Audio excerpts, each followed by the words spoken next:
Diouri, bonjour. Bonjour. Je rappelle que vous êtes responsable des études économiques chez Foris, et bonjour également à Mehdi Fakher. Bonjour. Qui est expert comptable et analyste économique. Et donc on s'y retrouve aujourd'hui. Bien sûr, une fois de plus, merci d'avoir accepté notre invitation au débat. Vous parlez des comment on relance notre économie. Je ne sais pas si vous avez écouté Moussa Belriat qui était là il y a 2 jours. Voilà, marasme économique, il faut un électrochoc économique.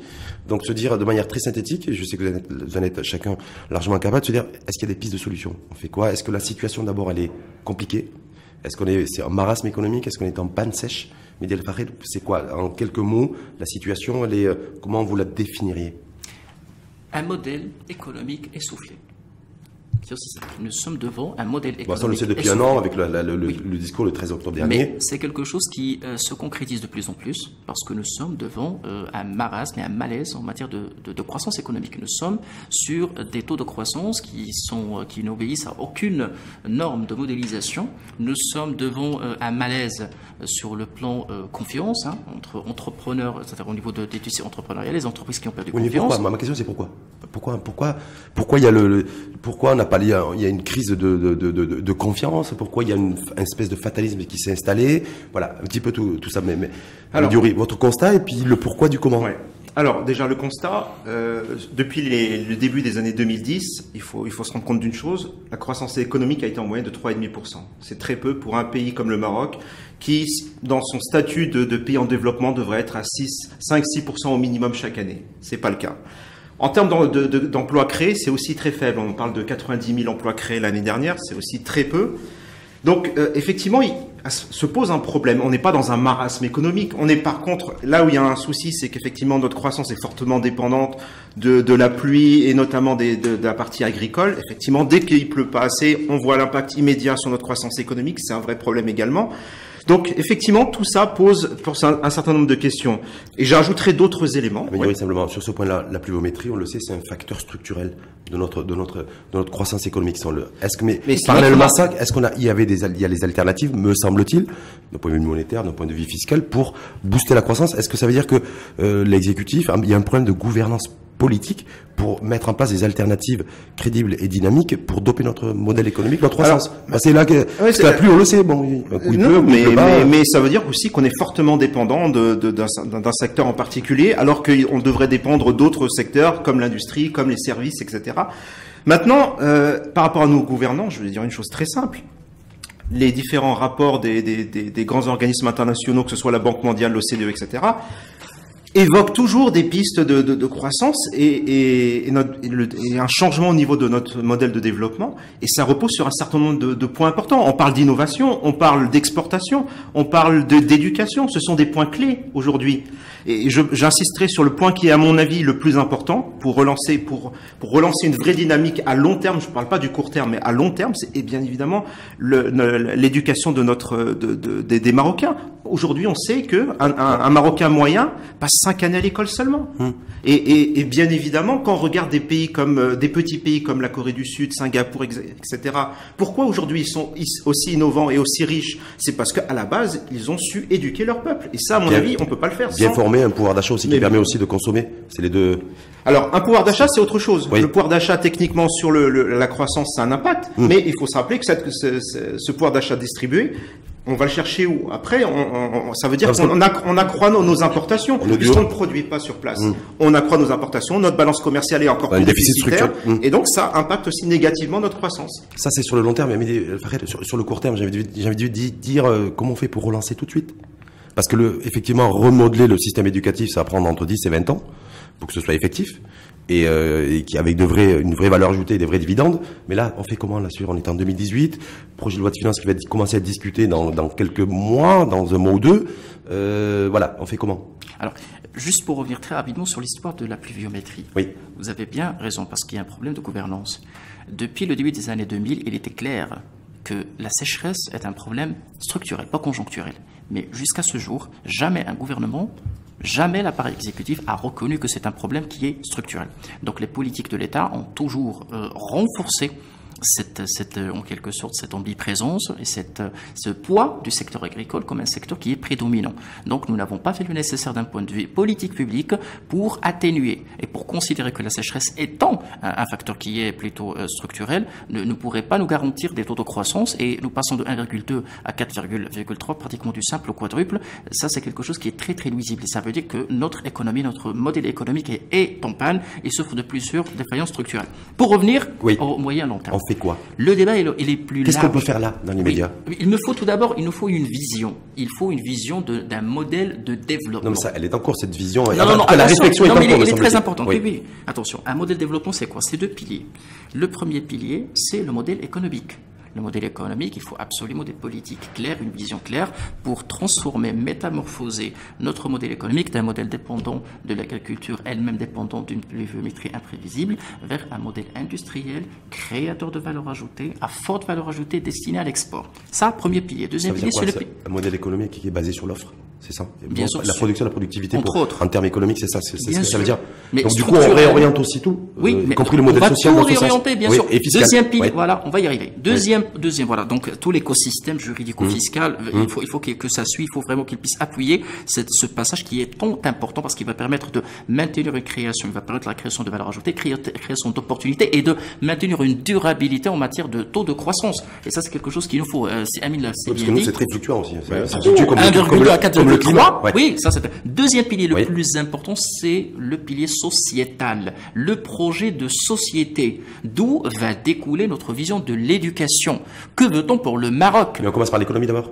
Oui, absolument. Premier pilier.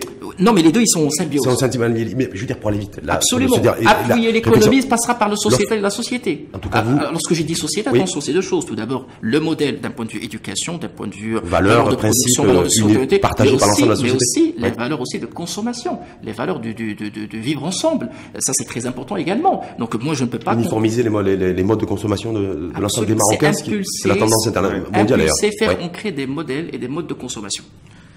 Medjouri. Alors, pour revenir à la question qui est comment on fait à court terme, pour moi, la réponse, elle est ultra simple. Pour créer des emplois, c'est les entreprises. Qui recrutent, ce sont les entreprises. Il faut donc favoriser l'entreprise aujourd'hui. Il faut créer un climat des affaires qui soit favorable justement pour les entreprises. Et là, je reviendrai sur différents aspects qui sont aujourd'hui pour moi bloquants et qui empêchent l'entreprise d'avancer. Je parlerai déjà en premier lieu, toujours cette question des délais de paiement, parce que ça impacte directement la trésorerie aujourd'hui des entreprises. On leur demande d'innover, on leur demande d'exporter, on leur demande de faire énormément de choses, de recruter, mais elles n'ont pas la trésorerie pour le faire. Elles ne peuvent pas recruter concrètement aujourd'hui. Vous voulez créer des emplois, mais d'abord favoriser l'entreprise, favoriser son environnement, créer un climat des affaires qui soit favorable. Medjouri, est-ce qu'aujourd'hui, moi je vois les dernières tendances, en préparant l'émission hier soir, c'est en matière d'investissement des entreprises aujourd'hui. Oui.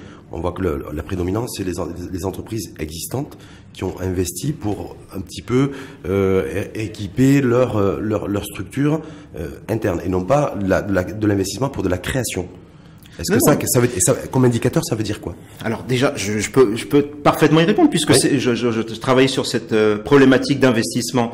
Il y a aujourd'hui un problème en termes de renouvellement des investissements. Aujourd'hui, on voit que les investissements baissent. Ça, d'un point de vue factuel... Investissement public, investissement privé ou sous l'investissement Non, je parle de l'investissement privé. Ouais. L'investissement public est toujours à un montant élevé. Je cite une étude de l'ERE qui parlait de 300 milliards de dirhams investis chaque année entre les dépenses publiques, les entreprises et les entreprises publiques. Donc 300 milliards, 30% du PIB, il n'y a pas de problème, ça se maintient. Mais au niveau des entreprises privées, là, il y a un vrai souci. Elles ne peuvent pas investir. Et je reviens à cette notion... On est sur un train de combien d'ailleurs, l'investissement privé chaque année? Alors, chez nous 150 000. On n'a pas trop de chiffres fiables a priori. C'est vrai. Alors, je parle d'un montant agrégé de 150 milliards. C'est-à-dire que le secteur privé, c'est 50% de l'investissement public. Oui. À peu près, c'est ça? Oui, absolument. Et là, c'est la grande question. C'est aujourd'hui, oui, si nous orientons l'investissement public, nous parlons bien sûr de l'État qui est le premier donneur d'ordre, vers un investissement qui permettra de favoriser des entreprises et un tissu entrepreneurial qui va permettre par la suite de son côté, qui va l'impulser pour investir, ceci permettra tout simplement de booster l'investissement. Il ne faut pas oublier aujourd'hui que une bonne partie du secteur privé travaille exclusivement avec l'État. Donc tout d'abord, l'État, il faut qu'il soit un bon bon payeur, ça c'est très important. Il faut que l'État également impulse à travers... Est-ce que c'est une bonne chose que la majorité des entreprises de notre pays travaillent avec l'État et attendent la commande publique? Est-ce que c'est pas là où il y a un problème déjà? Non, le problème commence là. Lorsque surtout il y a une réflexion du modèle économique basé sur l'offre et basé sur la productivité, sur l'innovation. C'est que l'État... Pourquoi l'entrepreneur marocain dans son ensemble et l'entreprise marocaine attend simplement d'avoir un bout de gâteau du marché public? Il y a deux aspects. Mais justement, mais il y a un problème de confiance de manière générale, inter-entreprise. Les entreprises privées ne se font pas confiance déjà à la question des délais de paiement. Quand tu sais que l'entreprise avec qui tu travailles ne va pas te payer en temps et en heure, tu préfères sécuriser au moins ton chiffre d'affaires avec l'État. Tu sais qu'il va te payer tard, mais au moins tu as ton chiffre d'affaires. Alors, nous avons géré notre économie d'un point de vue comptable. Nous gérons la comptabilité, nous la pilotons à travers des lois de finances qui sont annuelles. Ce qui fait qu'aujourd'hui, l'État n'a pas encore conçu un modèle d'investissement qui permettra aux entreprises également d'investir en parallèle, à moyen et long terme. Donc aujourd'hui, les marchés de l'État sont des marchés qui sont limités dans le temps et dans l'espace, et donc l'investissement des entreprises va être aussi limité dans le temps et dans l'espace. Et nous n'allons pas construire. Mais Farrell est en train de nous dire en fait qu'on gère notre économie et que la gouvernance politique à caractère économique est géré d'une année sur l'autre. Et qu'il n'y a pas de vision sur 3, 4, 5 ans. Non, mais. À travers parce qu'il était question d'ailleurs de mettre en place une loi de finances pluriannuelle sur 3 ans. Triennale. Maintenant, c'est la loi finance, la loi organique des finances. C'est à partir de cette année que nous allons parler de loi de finances triennale, qui devrait, bien sûr, s'étaler sur 3 ans et qui permettra tout simplement de penser moyen-long terme plutôt que annuellement. Aujourd'hui, ce qui perturbe. Est-ce que ça, c'est un frein à l'investissement? Le fait que l'investisseur, quel qu'il soit marocain ou étranger, il se dit voilà, moi le Maroc m'intéresse, pays attractif, stable politiquement, mais le problème c'est qu'il change de loi de finances tous les ans et que quelque part la perception de notre fiscalité, nous allons y arriver. C'est pas très rassurant. Oui, la perception de notre fiscalité, c'est ça. On va dire que nous n'avons pas une fiscalité qui est stable parce que c'est une fiscalité qui est annuelle. Il faut s'attendre chaque année à de nouveautés qui sont fiscales et ces nouveautés sont limitées dans le temps et dans l'espace. Des carottes qui sont données sont limitées dans le temps et dans l'espace, ce qui fait qu'aujourd'hui des carottes fiscales. Qui sont limitées dans le temps, 1 an, 2 ans, 3 ans. Ceci n'est pas du tout rassurant pour les investisseurs. Ça, c'est très important. En même temps, quand même, ce qui est fait au niveau des lois de finances, c'est fait en faveur des entreprises. Généralement, Généralement, je suis d'accord avec vous. Sauf que l'investisseur, il est plutôt confiant. Sauf que aujourd'hui, je ne peux pas parler que du levier fiscal comme étant le sésame ou cette baguette magique qui va résoudre les problèmes. Il faut pas croire que uniquement on descend. Est-ce que la fiscalité peut, par exemple, résoudre la problématique du ce que disait tout à l'heure Amin Nourine, disant il y a un tassement de l'investissement et de l'investissement public, mais surtout de l'investissement privé. Est-ce que la fiscalité peut permettre de donner un coup de fouet à l'investissement? Oui, si les mesures fiscales sont destinées à l'investissement. C'est-à-dire quel type de mesures? C'est-à-dire aujourd'hui, je donne des encouragements pour les entreprises qui investissent. Exonération? Oui, exonération. Par exemple, aujourd'hui, il y a l'exonération de la TVA sur les investissements pour les sociétés récemment créées pendant 3 ans. Par exemple, 36 mois. Il y a plutôt les startups. Donc, un encouragement, un allègement fiscal pour les entreprises pour les personnes qui investissent dans des entreprises, dans l'innovation. Et pour l'accès au foncier? Et pour la réduction de la facture énergétique? Est-ce que ça, c'est des pistes de réflexion qui peuvent avoir du sens? Parce qu'on sait très bien que la problématique aujourd'hui, c'est le foncier, et 2, c'est le coût de l'énergie. Bien sûr. Ça a du sens dans le sens où ça diminuer ces charges-là pour l'entreprise, c'est améliorer sa compétitivité et donc restaurer les marges des entreprises. Donc oui, ça a un sens. Bien évidemment, si on réfléchit sur une réduction des coûts de l'énergie, effectivement, et des facteurs de production de manière générale, bien évidemment. Il y a une autre façon de faire, c'est de ne pas vraiment donner des exonérations fiscales, mais c'est de mettre à la disposition des entreprises, par exemple, du foncier, donner un petit peu des appuis, une aide directe aux entreprises, une prise en charge, par exemple, de tout ce qui est aménagement, des choses de ce type-là qui permettrait, au-delà de la partie fiscale. Alors, je ne vais pas baisser. Donc on décentralise la gouvernance aussi, on met dans la boucle les conseils régionaux, les communes aussi, parce que je pense qu'il faut avoir une approche territoire région aussi pour ça, avec un foncier à taux zéro limite. Est-ce que c'est ça le... Bien sûr, la régionalisation impensée aujourd'hui, c'est un politique et un choix stratégique de l'État. Aujourd'hui, la refonte des centres régionaux d'investissement pour qu'ils deviennent des agences régionales d'investissement avec des pleins pouvoirs, avec une marge pour gérer, entre autres, le foncier. C'est dans cette perspective. C'est de concevoir et d'imaginer des actions qui sont en local, qui permettront des investissements orientés local. Aujourd'hui, c'est ce qui est un tout petit peu frustrant, c'est de penser investissement et de penser relance d'investissement en centrale pour tout le Maroc. C'est pas du tout faisable parce que nous ratons des vocations régionales, nous ratons la possibilité de faire appliquer les régions. Et de faire développer Absolument. Là-dessus, je pense quand même que la réflexion, elle doit être centralisée. C'est l'application qui doit être décentralisée. Oui. La réflexion au niveau... Les orientations. Les grandes orientations. Mais la vocation, il est à décider en local. C'est-à-dire aujourd'hui, si vous me dites Tafilat Dra, si vous me dites par exemple l'Orientas, si vous me parlez, chaque vraiment région, il a vraiment ses spécificités qui ne pourraient pas être bien perçu en centrale. Il faut que plutôt l'organe ou les organes au niveau régional puissent mettre la main dans la pâte. Mais voilà.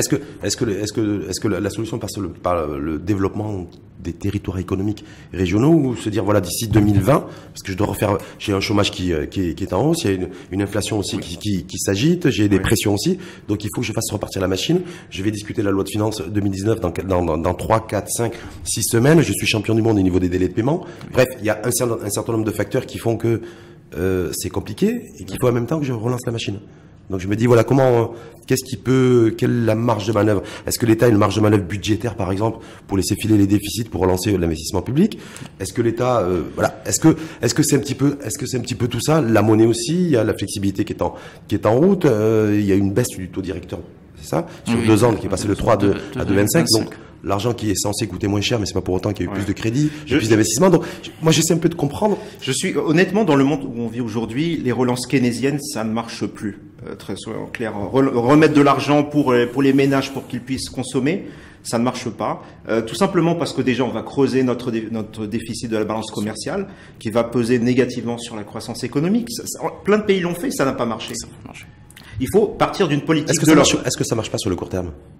Ça va être... Je sais pas, juste pour vous dire, à l'échéance 2020. Si vous parlez d'une politique à la New Deal, je dirais oui. C'est vraiment ce petit coup de pouce. Est-ce qu'on n'a pas besoin d'une politique économique fast-food aujourd'hui pour redonner un coup de fouet? Moi, c'est juste, voilà. Ce café. Fast-food, c'est vite digéré après. Oui. Au bout d'un an, mais en attendant de retrouver un nouveau rebond, beaucoup plus durable. Je me dis, est-ce que la séquence dans laquelle nous sommes aujourd'hui n'impose pas ça? Aujourd'hui, effectivement, un interventionnisme étatique, dans un tout premier temps, il est louable et envisageable. Vraiment, pour donner tout le monde se retourne, les yeux sont retournés maintenant vers le pouvoir public. Il n'y a que l'État qui pourrait aujourd'hui donner des signaux, donner de la confiance. Oui, exemple très simple, un exemple qui est quand même louable, mais c'est une solution, je dirais, de trésorerie. C'est les crédits de TVA, les 10 milliards. C'est une solution pour alléger, pour que les entreprises puissent souffler. Ça, c'est un signal, c'est un geste de l'État. L'État pourrait envisager un premier, je dirais en quelque sorte électrochoc, un tout premier, et laisser par la suite à l'économie, aux structures de l'économie, le soin de se métamorphoser, de se réorganiser. Nous ne pouvons pas aujourd'hui imaginer une économie assistée par l'État. C'est impossible. C'est impossible. Le Maroc, il a fait des choix et c'est quelque chose qui ne pourrait jamais tenir. Mais aujourd'hui, la panne de l'économie... c'est l'État qui doit envoyer le signal. Oui, absolument. Mais l'histoire de l'endettement, je ne suis pas d'accord. Je ne suis pas d'accord pour une raison simple. Nous avons chèrement payé le prix de nos équilibres budgétaires macroéconomiques actuels. C'était le pass, chèrement payé. Aujourd'hui, si nous devrions absolument penser d'une solution à la turque ou à la coréenne, ou plutôt une solution française, je suis désolé, mais c'est à condition d'évaluer l'endettement. Aujourd'hui, nous avons une problématique, c'est que la dette interne pèse énormément. Nous sommes en train de faire fonctionner le système bancaire pour payer et pour aider l'entreprise, pour l'État et les entreprises publiques à s'endetter. C'est un modèle qui ne tient pas aujourd'hui. J'ai une problématique de perception de la dette actuelle. Je peux me permettre aujourd'hui de parler déjà d'un endettement structurel. Et c'est quelque chose que devrait pas tarder à confirmer la Cour des comptes dans le cadre de la certification des comptes de l'État. Mais je suis complètement d'accord. La relance par la dette et l'emprunt. Est-ce que vous êtes favorable, ne serait-ce que le court terme, là, pour qu'on sorte un peu la tête de l'eau et envoyer des messages positifs? C'est pas un signal positif que vous envoyez. On a eu des exemples. Média a cité l'exemple français. 50 milliards d'euros empruntés pour le grand emprunt de 2009 par Sarkozy. Au bout de 10 ans, ça n'a rien impacté en termes d'emploi, en termes de baisse de chômage. En termes de productivité, en termes de compétitivité aussi, je voulais le signaler aussi. Ça n'a fait qu'accroître les déficits de la France sans résultat probant pour le moment. Donc c'est 50 milliards qui aujourd'hui, entre guillemets, sont partis en fumée quand même. Absolument. Si je reviens sur ce point qui est très important, nous parlons de la marge de manœuvre. Oui. Regardez ce qui se passe pour la flexibilité de change. Le Maroc, il est en train de parler d'une roadmap qui va s'étaler sur 15 ans. Oui. C'est parce que nous avons la marge pour l'exiger.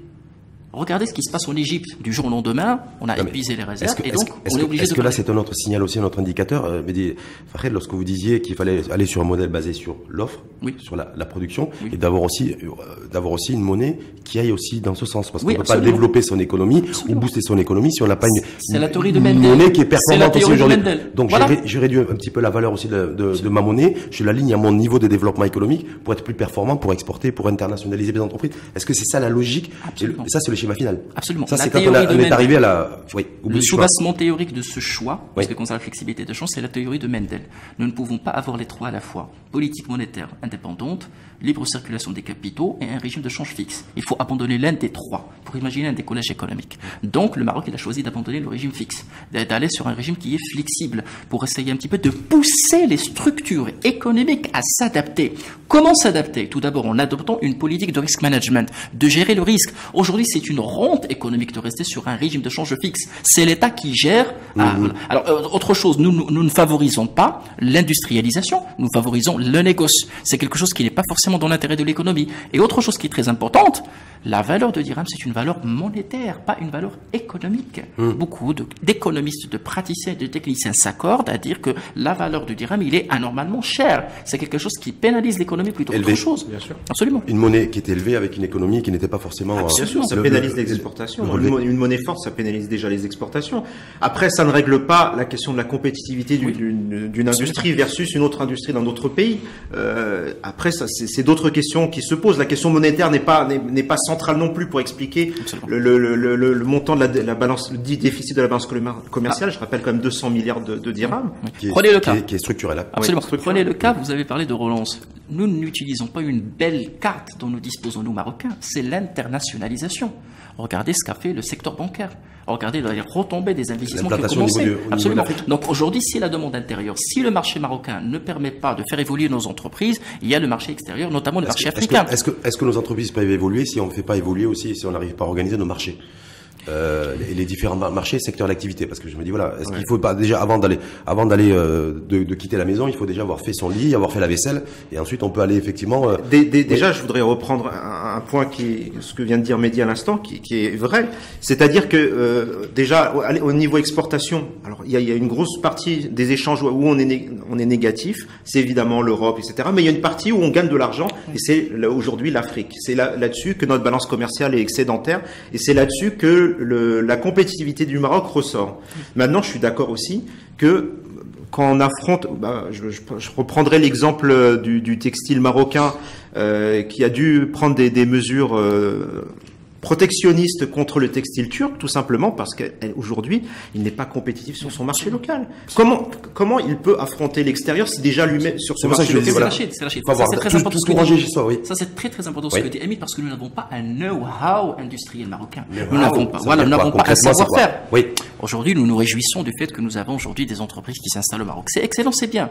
Est-ce que le capital national est impliqué là-dessus? La réponse est non. Est-ce que ceci consiste... Un petit peu dans l'industrie, dans le tour de table de... Oui, tour de table. Oui, tour de table. Alors, oui, moi je vais dire le know-how, c'est-à-dire des centres de recherche et développement et un savoir-faire industriel marocain. La réponse est non. Alors, si aujourd'hui vous me dites nous avons des industriels qui s'installent, c'est bien, mais ils font de la façon. Ils peuvent du jour au lendemain plier bagages et partir.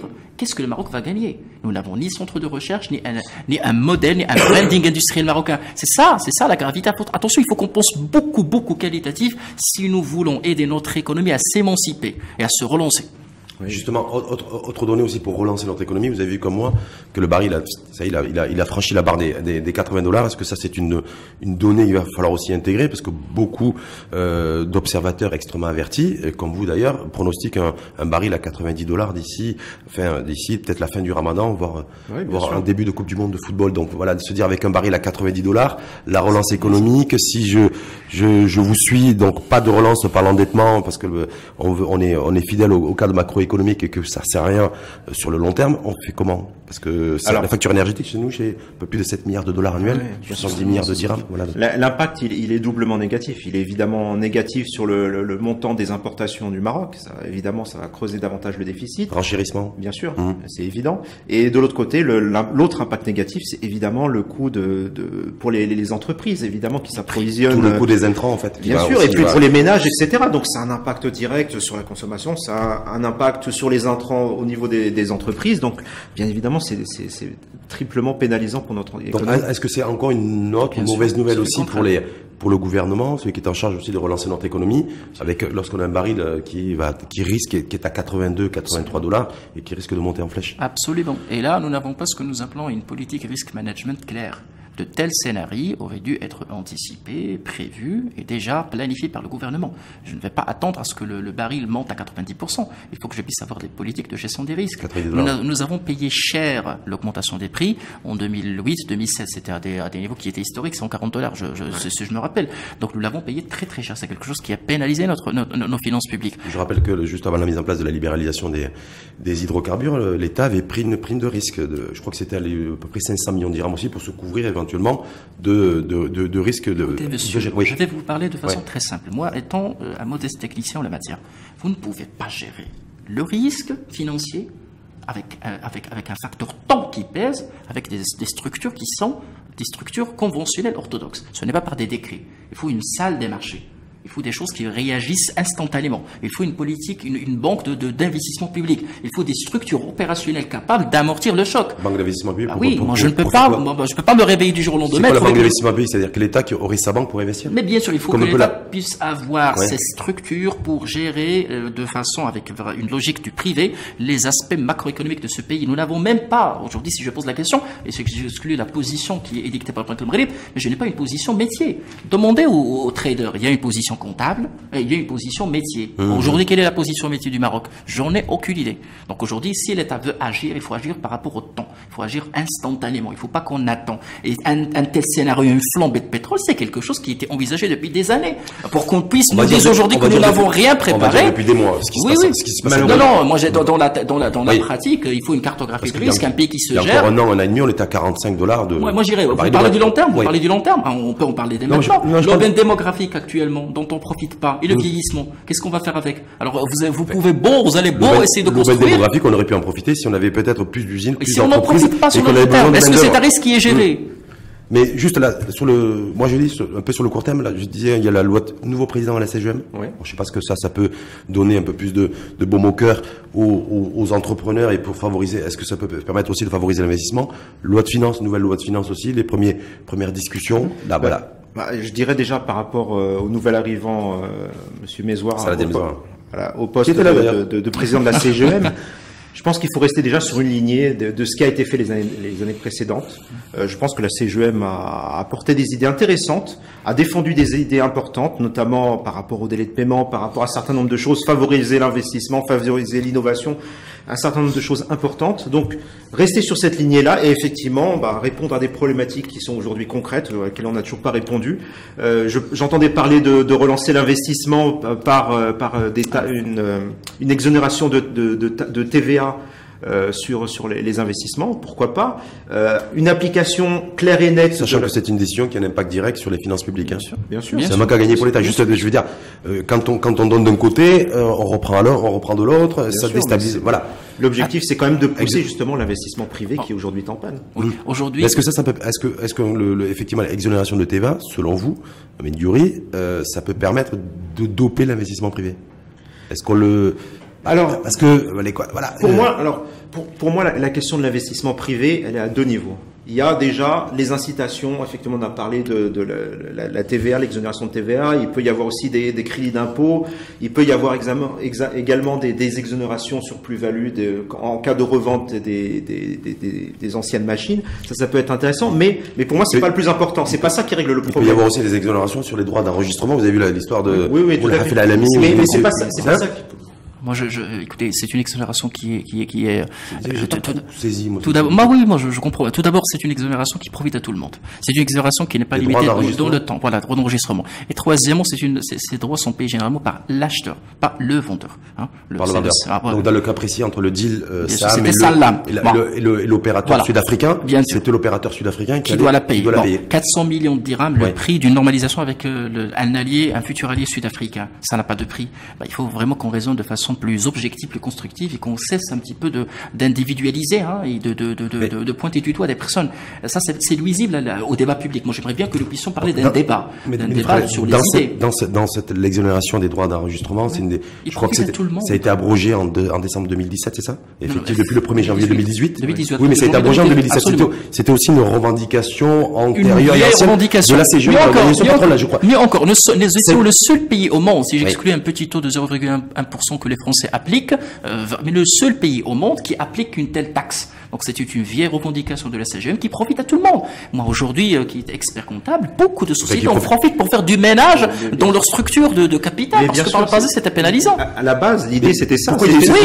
Mais encore, je ne sais pas. Aujourd'hui, c'est bien de le dire, Rachid, parce que c'est très important d'en parler. Aujourd'hui, nous arrivons, et grâce à vous, grâce aux médias, nous sommes devant vraiment un climat de débat qui est très intéressant. Mais il faut qu'il soit un climat de débat qui est sain. Aujourd'hui, tous les choix que vont subir notre pays vont être tout simplement des choix consensuels. Vous venez de parler un petit peu de la CGM. La CGM est plus que jamais devant vraiment un souci de représentativité. Il faut qu'il aille vers la TPE, il faut qu'il augmente la base de ses adhérents, et puisqu'il pèse lourd dans le débat.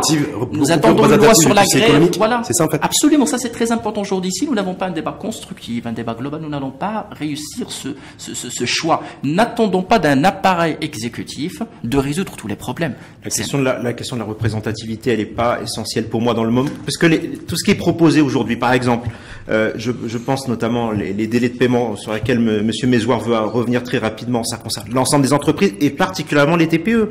Donc, la force de frappe, et puis attention, la TPE, la PME, c'est l'espoir.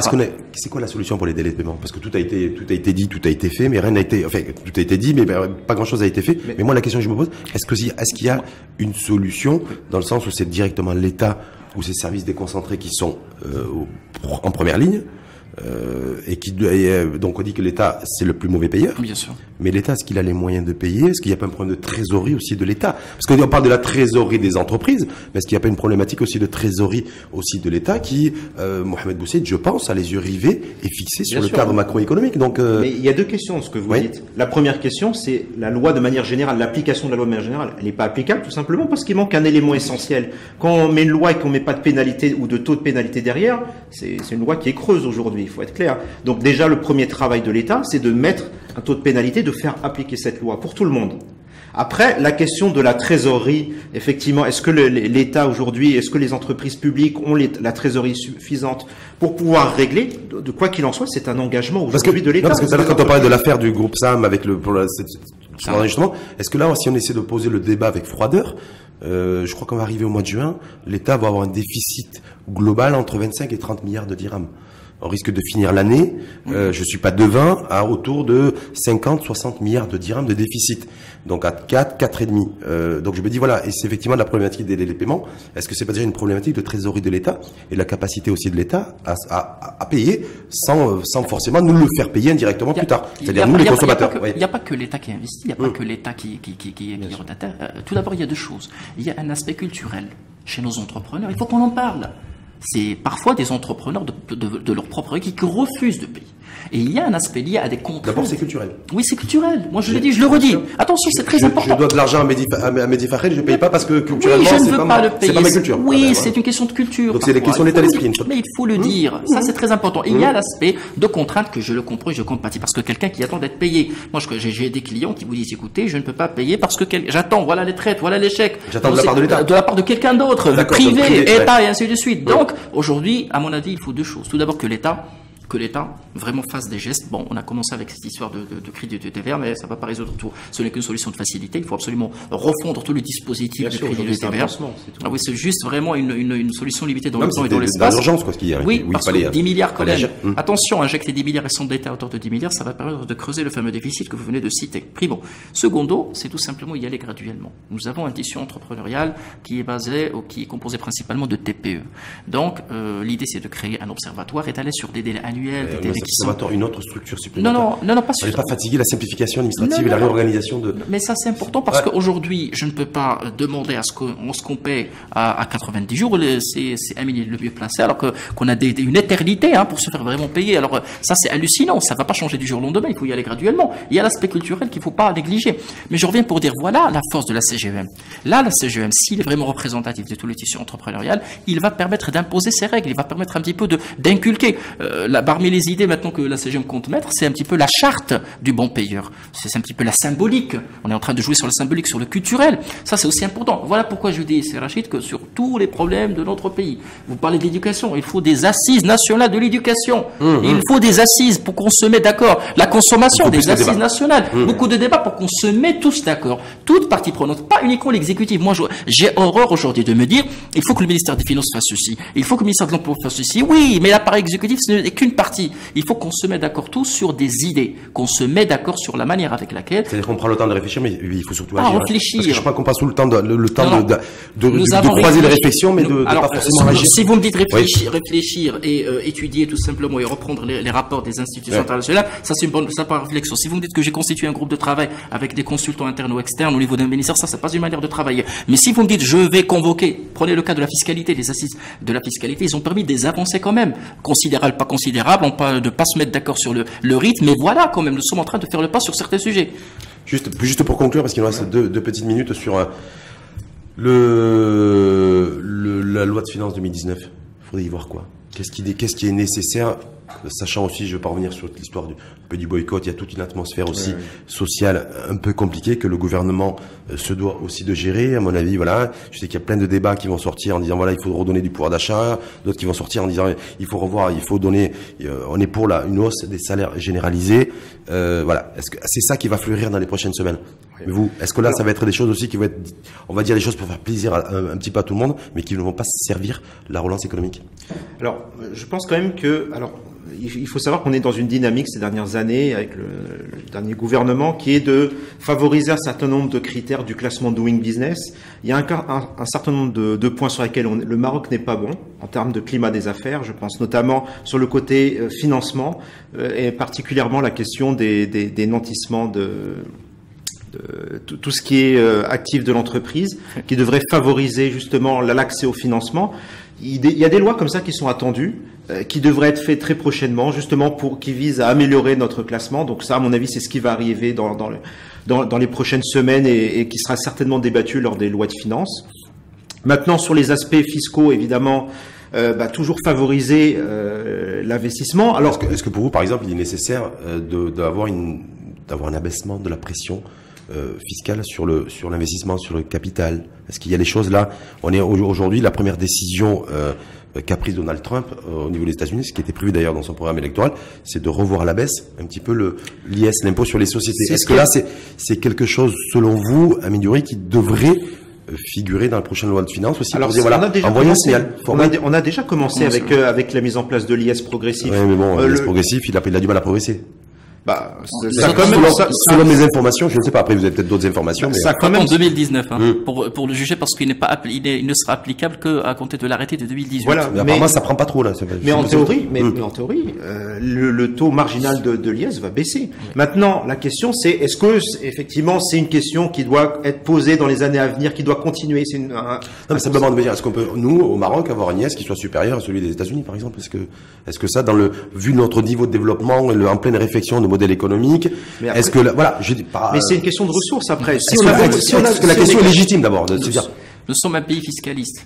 Le clair du budget de l'État est constitué des impôts, directs et indirects. Des recettes fiscales. Des recettes fiscales, le clair, sans que ça dépasse les 70%. Maintenant, le gros problème, c'est de concilier, en quelque sorte, stabilité et équilibre budgétaire, parce que nous allons parler un petit peu de question d'équilibre des finances publiques, ça c'est très important, et aujourd'hui, vraiment des incitations. Moi, je suis avec des incitations fiscales, mais orientées à investissement. Si vous me dites aujourd'hui que je suis en train d'alléger la pression fiscale pour que je distribue plus de dividendes, je ne suis pas d'accord. Je suis prêt pour que je puisse vraiment intéresser les entreprises, pour qu'ils puissent réorienter cet effort financier vers l'investissement. Est-ce qu'aujourd'hui la priorité c'est alléger la pression fiscale sur l'investissement, alléger la pression fiscale sur la consommation via la TVA aussi par rapport à la cherté de la vie, voilà, par rapport aux enjeux du moment. Est-ce qu'il va y avoir là du coup un arbitrage ça va peser sur la balance? Et je pense que pour moi la question c'est pas simplement une question d'allègement, c'est une question de réallocation des ressources. C'est-à-dire qu'aujourd'hui c'est vrai que le poids de l'IS dans le poids global de l'impôt est relativement élevé. Je vois dans d'autres pays, le poids de la TVA par exemple est beaucoup plus important que celui de l'IS. Peut-être qu'effectivement, l'idée, ce serait peut-être d'alléger les taux de l'IS pour les entreprises et faire porter, alors sur des produits spécifiques, une Où est-ce que TVA je très transfère? importante. Où est-ce que je transfère? Sur des TVA, par exemple, des produits de luxe ou d'autres, certains. C'est ce qui avait été fait un petit peu par le. C'est très certainement, mais à un gouvernement moment, qui était il faut prendre d'un côté et le donner, il faut. Oui, mais justement, c'est vous dire, est-ce que je vais donner aux entreprises ou est-ce que je vais le prendre? Parce que TVA sur les. Si ce que je vais accorder Sur la consommation, ça va être compliqué à mon avis. Attention, Oui. à la consommation, non, mais il Parce que je vais plomber l'économie. Oui, bien sûr. Parce qu'il faut relancer le pouvoir d'achat aussi, je pense. Donc, Absolument. ouais. Si vous relancez l'économie par la consommation, par le pouvoir d'achat, bien sûr, il y a des arbitrages à faire. Ça, je suis d'accord avec vous. Est-ce que selon vous, ils vont se poser là, dans la prochaine loi de finances, dans les prochaines semaines? C'est très compliqué. Ouais. C'est très compliqué parce que je n'ai pas encore des déclarations d'intention claires de la part de l'exécutif. Mais aujourd'hui, malheureusement, je vous ai expliqué la contrainte comptable annuelle. Nous sommes en train de gérer un déficit. Nous avons des comptes à rendre aux institutions internationales. Il y a une vraie problématique. Oui, baisser les impôts, c'est bien. Mais quel est le coût sur la stabilité financière?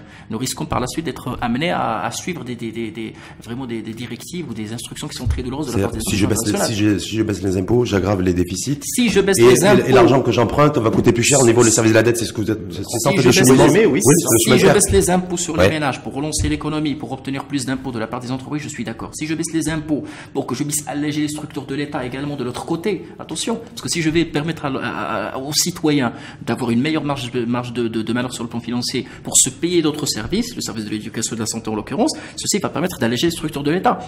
Donc il faut vraiment une réfléxion qui soit la plus équilibrée, mais nous avons des contraintes qu'il ne faut pas négliger en tant que technicien. J'aurais juste le mot juste un petit peu pour conclure sur le levier. Si Amine Diouri, on va se projeter un peu. Amine Diouri qui est ministre de l'économie et des finances. Alors, je dis voilà, je suis là, j'ai un levier, j'ai un bouton sur lequel je peux appuyer pour lancer la machine. Quel serait ce bouton? Alors, pour moi, ce levier à très court terme, je le dis, je le répète souvent, mais pour moi, c'est la question primordiale des délais de paiement. C'est quand même 300 milliards de dirhams qui sont aujourd'hui bloqués dans notre économie. Si on réussit à débloquer cet argent, où est-ce qu'il va aller? Naturellement, vers l'investissement, vers l'innovation. C'est cet argent qu'il faut débloquer aujourd'hui. Moi, je suis très optimiste, mais je dis qu'aujourd'hui, si nous ne sommes pas des patriotes, s'il n'y aurait pas de patriotisme économique, s'il n'y a pas vraiment une manière pour redonner confiance, il n'y aurait pas vraiment de levier. Le levier, pour moi, c'est la confiance. C'est rétablir la confiance entre les différentes parties prenantes. En tout cas, j'ai bien compris que ce soit Mehdi El Fahir ou Amine Diouri, vous n'êtes pas du tout sur la même ligne que Moussa Belkhayat qu'on a reçu il y a 2 jours, qui disait il faut relancer la machine, il faut un électrochoc par la dette, par l'endettement, par l'emprunt. C'est comme ça qu'on s'en sortira. Là-dessus, on est ça, j'ai bien compris. Voilà, tout à fait. En tout cas, merci. Merci à vous et merci à celles et ceux aussi qui nous ont suivis. Et puis à très bientôt et bonne journée. Merci. Merci beaucoup, à très bientôt. À très bientôt.